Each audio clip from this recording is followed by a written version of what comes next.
Hello, welcome back to more Iwaihime. Hopefully we're finishing this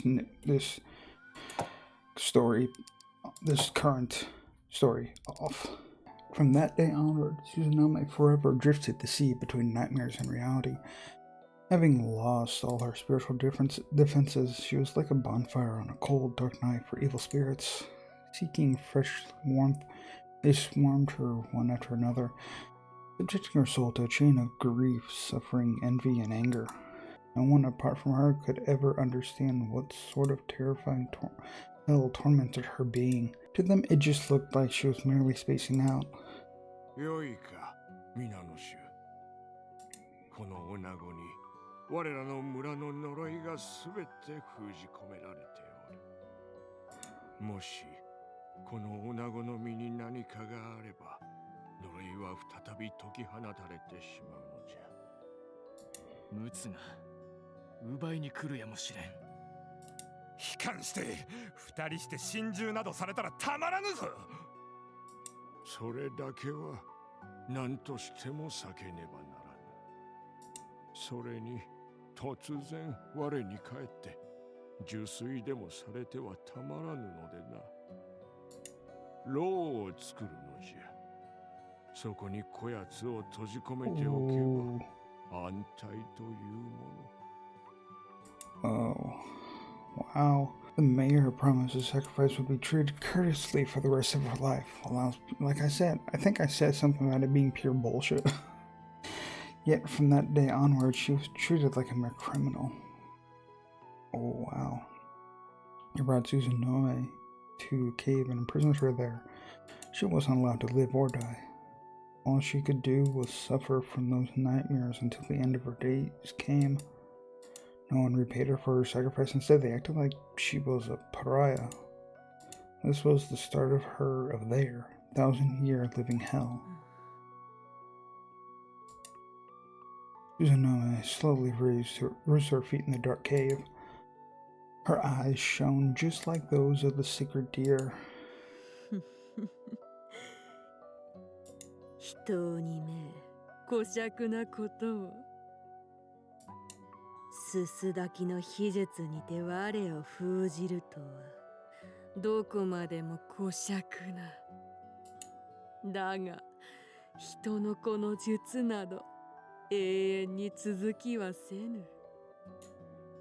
The spell required each generation to burn the child as a sacrifice to pass the cursed suit onto.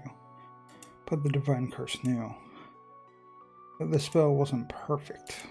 いいだろう、人にどもよ。この女子に子を産ませ、その子にまた子を産ませ、飽きるまで代々を繰り返すがよい。だが、そなたらは忘れているのではないか。人の子は一人では子を作れぬことを。During the age of gods, all the land was governed by these divine beings. The children of man had crept into them and eventually taken all of the regions for themselves. Most of the lenient gods had accepted this as the start of a new era and conceded their lands to the children of men. Not all of them were in accord. Their rage turned into cursed suit that erupted from their sacred mountains and rained all across the nation, signaling the end of the age of gods. As a result, all children of men from then on out were born with a speck of cursed suit in them. That was mankind's original sin, taking the gods' country for their own. すすだきの生贄の子には、その両親のすすがすべて受け継がれる。すなわち、生贄と夫婦になった者のすすを代々取り込み続け、我はどこまでも肥大し続けるのだ。So with each generation, the deity gets stronger until it can break the curse, or the curse gets weakened enough. やがて膨れ上がった膨大なすすに、すすだきの秘術は破れ、我は解放されるだろう。その時こそが、六神彦の御事の呪いが下される時。我こそは六神彦の御事の呪いなり。愚かなりし人にどもめ。しばしの間はこの体におとなしく封じられていようぞ。しかしこれより幾百年をかけて我はさらなるすすを集め、その怒りを呪いをはるかに高める。そしてこの身に蓄えうる最大限のすすを宿らせしとき、山はうめき、大地はおののき、灼熱の炎がすべてを焼き尽くす、この世の地獄を顕現させようぞ。 Is there even gonna be a good ending to this game? 兄上様たちの悲しみを癒せるというもの。兄上様、必ずやこの上なき地獄の権限をお約束いたしまする。 A child in man's scale of time was nothing but a drop in the bucket compared to the span of a divine curse. The curse would rest for centuries until it could expand no further. The foolish children of men thought they had sealed the curse away with a ritual, but in reality it was merely incubating in the sacrifice until it was ready to hatch. しばしの別れだ、人にどもよ。次に我が目覚めるとき、この地に恐るべき災いをもたらすことを約束しようぞ。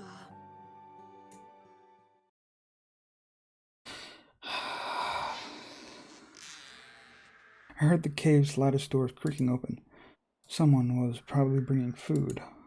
Since I spent nearly the entire day plagued by hauntings, it was rare that I was conscious for when meals arrived. Normally, I would just come to only to find the food already there. That was the living hell that I, the sacrifice, was subjected to. Meals were the only ordinary part of my life. I probably felt they couldn't afford to let me do anything else in the off chance I fell ill.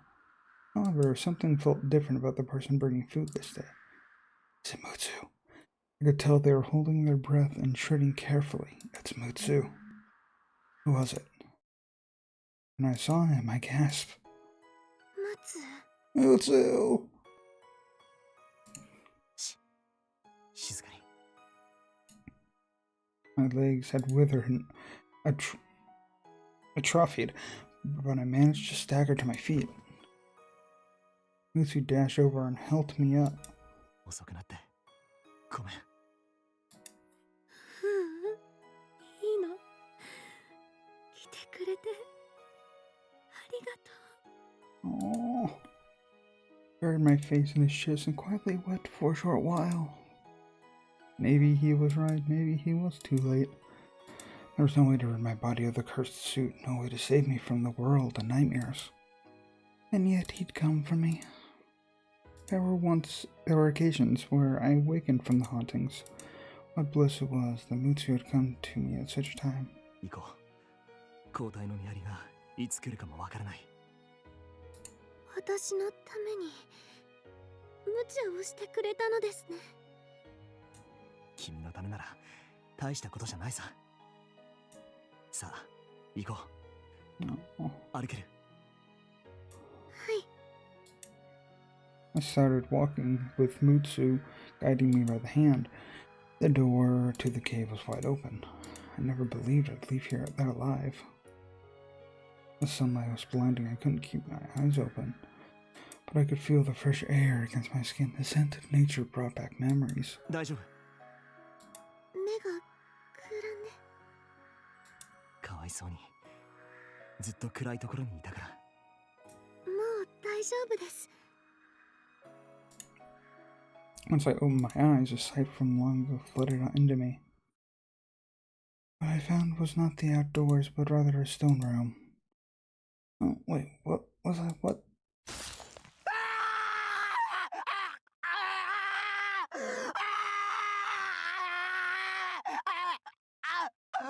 All my blood went cold at the ear-splitting scream of agony. Oh, what the... And it was a... What the... The room was like a smithy. A naked man was hanging upside down from the ceiling. His face stained in blood was... What?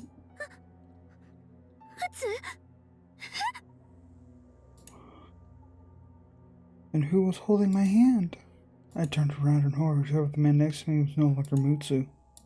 An uncanny figure was shirtless, muscular, tall, and wearing a hemp cloth around his face. That wasn't Mutsu at all. Then who was he? Oh wait, they need her to have a baby to keep the whole curse thing going, right? Oh. I tried shaking him off, but his grip was like a vice. He grabbed me from behind, leaving me unable to move. He held my jaw in place, preventing me from turning my head. At that moment, he finally comprehended the repulsive sight before my eyes. Mutsu was naked, hanging upside down from the ceiling. His legs sprung wide open. The other man took a saw. Oh, no, hell no, no.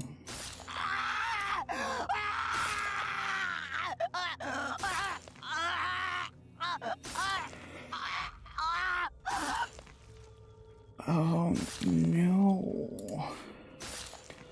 Sawed through his pelvis from his thighs upward. The sickening drone of thick pelvic bones being cleaved through like logs echoed through the room. Mutsu shrieked with agony with every sharp crunch of bone. I couldn't look away, the man keeping a firm grip on my jaw, so I'd be forced to watch. Eventually, Mutsu's pelvis was split perfectly in two, and his thighs spread farther than I believed possible. The man continued sawing away. Before long, Mutsu's guts came pouring out in a convulsing pile. Even so, Mutsu still wasn't dead. He vomited blood and continued his chilling screams.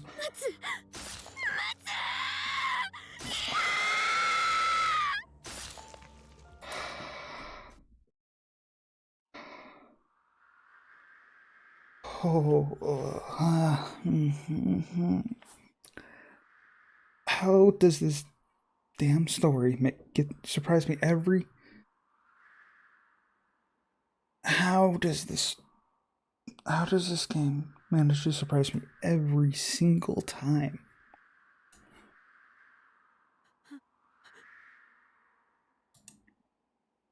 Another nightmare. Of course it was one of the nightmares.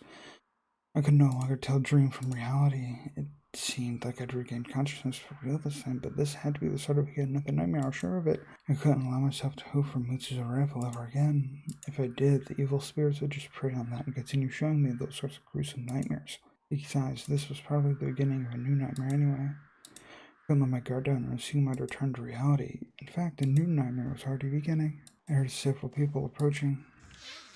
The door creaked open, and through the watchman appeared. I knew all too well how this particular nightmare went. 今日は目を覚ましておるぞ。Oh. 意識がある時の方が格段に良いからの。Oh, I'm afraid. なあ、本当に大丈夫なのか。こんな女、触れただけで呪いがこっちに移ってしまいそうじゃ。その心配はない。安心せえ。肝っ玉の小さいやつじゃ。They surrounded me with vulgar smiles. Oh, I know where this is going. It was that same nightmare again. 生贄は短命。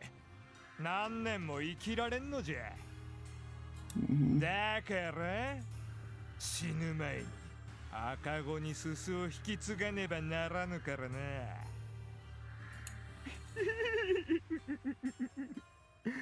見張り番の約束じゃ。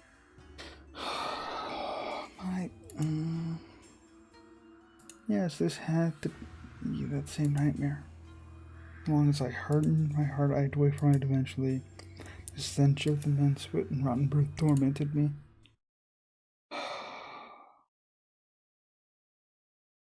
Autumn arrived. With it came a modest harvest. The village finally obtained hope of escaping the famine. By this point, some villagers had even forgotten all about the cursed suit that had rained upon their village. But the mayor and the others were convinced of the undeniable existence of Rokugama Hiko no Mikoto's curse. It only had a single day to prepare for the sacrifice ritual. Because of that, they'd focus on gathering the suit where it lay thickest in a field to remove it from several places. Those locations underwent visible changes. According to ancient writings, it is said the Akebia vines laughed that first autumn. A village girl who gone to the forest on the outskirts of the village to reap for the autumn harvest discovered a clump of Akebia vines. Her writings claimed that when she reached for the vines, they all laughed at the same time. Furthermore, they went on to say that one of them bit off part of the girl's left ear. What the? Yet another writing mentioned bats who could speak in human tongues settling on the mountain. They threw slander at the children playing in the mountains and led them astray with familiar whispers. Late at night they would come to the village and disrupt the villagers' slumber with their voices. These depictions were too fantastical to be anything but figurative. Yet Hinagata believed that literal monsters had truly arisen. The cursed suit robbed one of their spiritual defenses. Putting simply, it made them easy targets for evil spirits. It was likely the plants and animals born in the areas where suit remained had been possessed by such spirits and became monsters. Afterwards, the forest they lived in was burned to the ground, and the monsters were exterminated. However, with that, the villagers understood exactly what the suit's curse was. They learned that if the sacrifice died and the seal was broken, then that suit would unleash an abomination beyond their wildest dreams on the town. Suzunome withered away day after day. There were many days where she never woke up or ate at all. If she starved to death, then the seal would be broken. Thus she had to have a child and pass on the curse before that. At this point, Suzunome was already with child. Nobody cared who the father was. And winter came, followed by spring. Suzunome gave birth to a baby girl. And immediately afterwards, Suzunome passed away. Almost as though her newborn daughter had absorbed both her curse and her life. Her labor was difficult to the bitter end. Her body was subjected to every sort of agony possible. On her death, her face was warped with anguish like a hideous demon's. Her daughter was adorable, the very spitting image of her mother, so much so that her wet nurses doubted she was truly cursed. But once she turned 7, her hauntings began. She lost herself and wasted away all traces of her former loveliness but a memory. Like her mother, the girl's treatment changed to that befitting of a cursed sacrifice, and once she came of age, the men of the village used her as their plaything. She was impregnated, so the curse could be passed on, and as soon as she had her baby, she passed away. Strangely enough, the child was always a girl, and she would always grow up to the spitting image of Suzunome. That explains why they look okay. Writings by the Kurakami's ancestors suggested that Suzunome, the first sacrifice, was reincarnated into the child of each following generation. If that were indeed the truth, it was a fate far too cruel. She would blossom until she came of age, was violated, forced to suffer agony unimaginable in labor until she finally birthed her daughter and died. That was her eternal curse. That was the living hell from which she had no escape.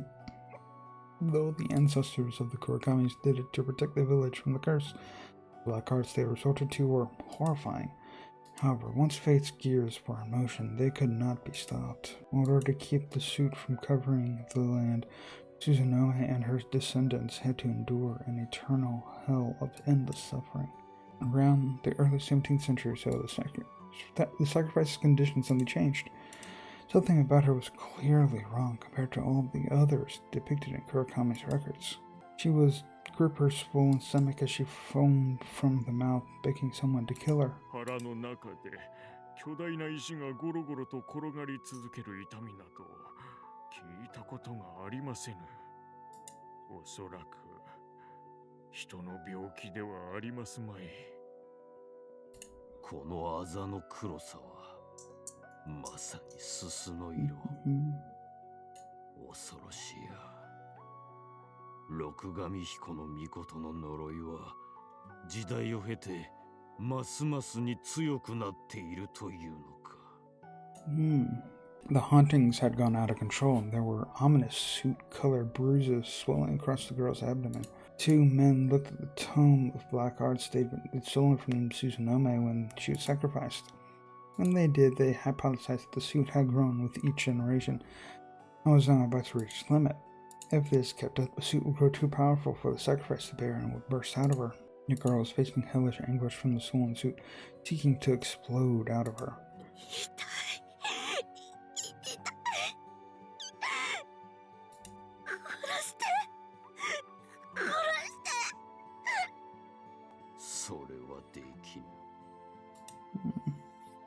The girl desperately sought release from her living hell, but the family had coldly denied her that mercy.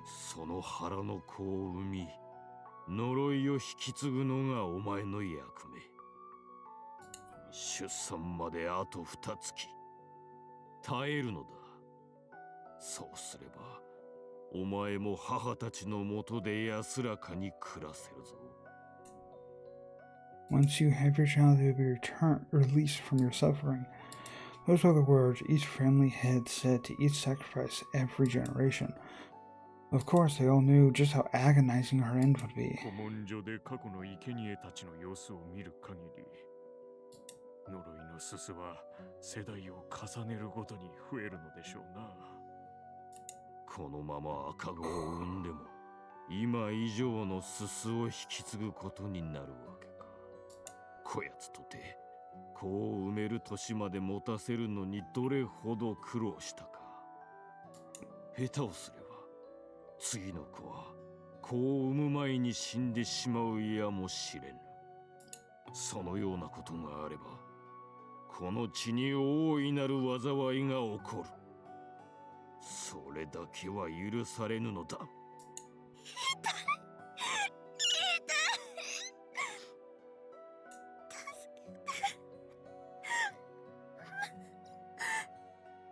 Let's say Mutsu? Yep, that's a Mutsu. 見つけたぞ。これならなんとかなるかもしれぬ。The curse wasn't the only thing the Kurakami family had inherited over the centuries. There was also the black art tome taken from Suzunome, and in it, the head discovered a certain spell. 汚れた赤子を身ごもったとき、その汚れを薄めることができる術だ。腹の中の胎児を増やし、それぞれに汚れを分けることで薄めることができるという。なんと、つまり双子を産ませる術というわけですか。生贄の数を増やすことになるが、背を腹には変えられぬ。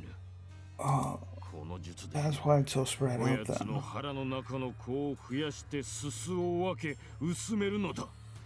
So that's why it spread out. It was purposely made to Oh my god. No one knew for what purpose the spell had originally been created. Perhaps those who had devised the suit sealing ritual had foreseen an outcome like this and thus came up with a countermeasure. The spell made a mockery of life, and yet the head didn't hesitate to use it.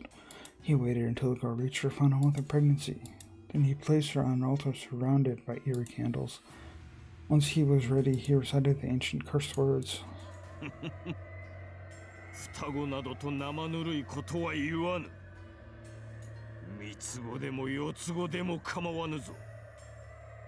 多ければ多いほどすすは薄まるのだからな。増えよ、増えよ。My god. そして呪いのすすを分け合うがいい。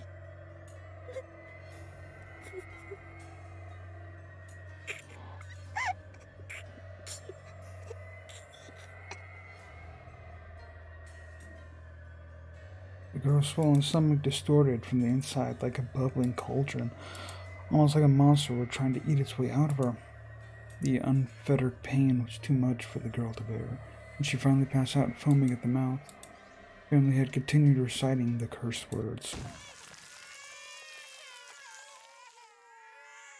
At that moment, there was a splash of blood followed by the cries of babies. The heads of several babies burst out of their mother's abdomen.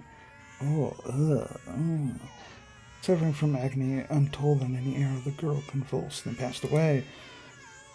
Oh my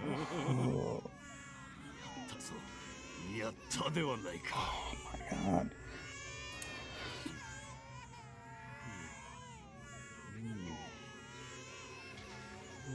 なんと五つ子ではないか。Oh, quintuplets. The eternal hell would never end. She would be kept alive in it until the end of time, all in order to keep the curse sealed. And she accepted her fate. For her, eternal suffering meant preventing calamity. She believed by doing so, she was protecting the happiness of many. 近代に入ってから黒髪家で火事があって、その際に秘術を記した書物は消失したそうよ。And it brings about that Hingata has basically been telling this entire story to oh my god, it's been so Suzunome, that's the name. Though the curse was sealed, it was also the cause of the sacrifice's ever-growing suffering. For some reason, Suzunome felt like the loss of that tome had been another form of divine punishment, albeit mild and belated. ということは、もう五つ子の邪法は使えないということ。呪いのすすは世代を重ねるごとに増え続ける。つまり、やがてもう一度破綻を迎えるということ。そして、その破綻の時はもう遠くないかもしれないの。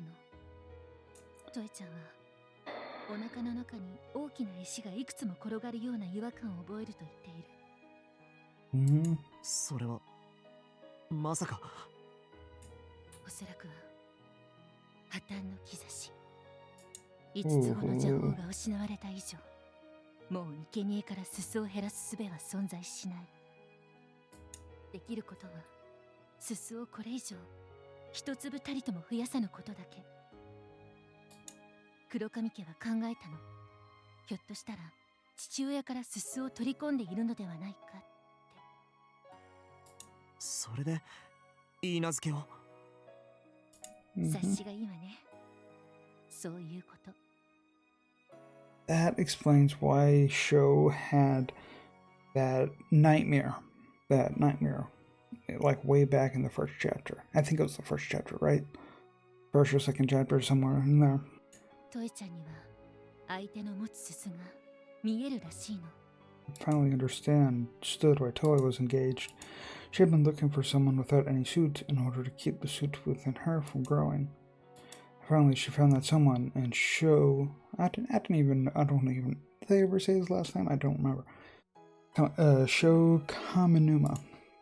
The suit was within her or was already reaching its limit. So she needed a fiancé without even a single speck of it. Surprisingly, Sho, despite being an asshole apparently, he didn't have a single speck of it. Virtually everyone was born with a speck or two of suit in them. Someone completely free of that was 1 in a million. 亀沼君の素行は黒髪家もよく知ってるわ。でも他に代わりがいないの。だから知ってて目をつむるほかはない。She didn't even have the freedom to love who she wanted. She was kept alive only to marry a man she didn't love, so she could pass the curse she carried within down to her child, unable to bask in the joys of adolescence. 戦後からは人権意識の高まりもあり、黒髪家の歴代当主はかなり良識的になったわ。生贄ではなく娘として扱うようになった。トエちゃんにもせめて人並みの人生を感じてもらえるよう学校にも行かせてる。早ければ20歳を迎える前には出産しなければならないもの。ほとんどのケースで出産時に生贄は死亡する。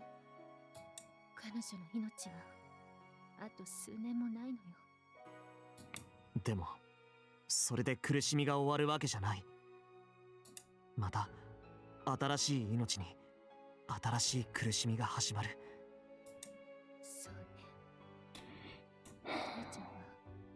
1000年間もずっと苦しみ続けているのかもしれない。初めは自分の霊障の正体を探るための研究だった。でも今はトエちゃんを救ってあげられないかという気持ちが一番なの。毒神彦 Yes, but how do you save her? なんとか終わらせたい。 How can you end the curse? 彼女と彼女たちはもう1000年も苦しんだわ。もういい加減毒神様も許してくれてもいいんじゃないかしら。 Yeah, 1,000 years is kind of harsh. I mean, the curse was very much deserved, but for 1,000 years? 神様の気持ちを考えるときっと複雑だと思います。だって神様は黒神さんたちを呪いたかったわけじゃない。でもどうやったら許してくれるのか僕には想像もつきません。私もよ。でもいくら神様でもトエちゃんをこれ以上苦しめていい理由なんてないと思うわ。そうね、これは怒りだわ。理不尽な呪いでトエちゃんたちを代々苦しめてきた六神彦の御事への私の怒り。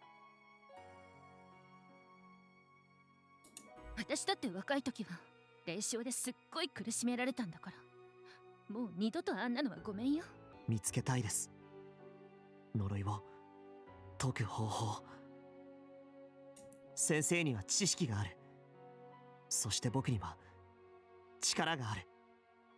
僕も先生とは違った角度からきっとそれを見つける手伝いができると思います。 I didn't know how, but I believed if I could continue training and could pass some sort of threshold, I could attain my own power. 今日はこんな時間まで付き合ってくれてありがとう。長い話を延々と聞かされて疲れちゃったでしょ。本音はまだちょっと呆然としてます。そうよね。先生、ちょっとお腹が空いちゃった。あんみつでも食べていかない？いえ、もうちょっと神社を散策したい気持ちです。うん、わかったわ。では失礼します。また学校でシャチホコでね。Okay.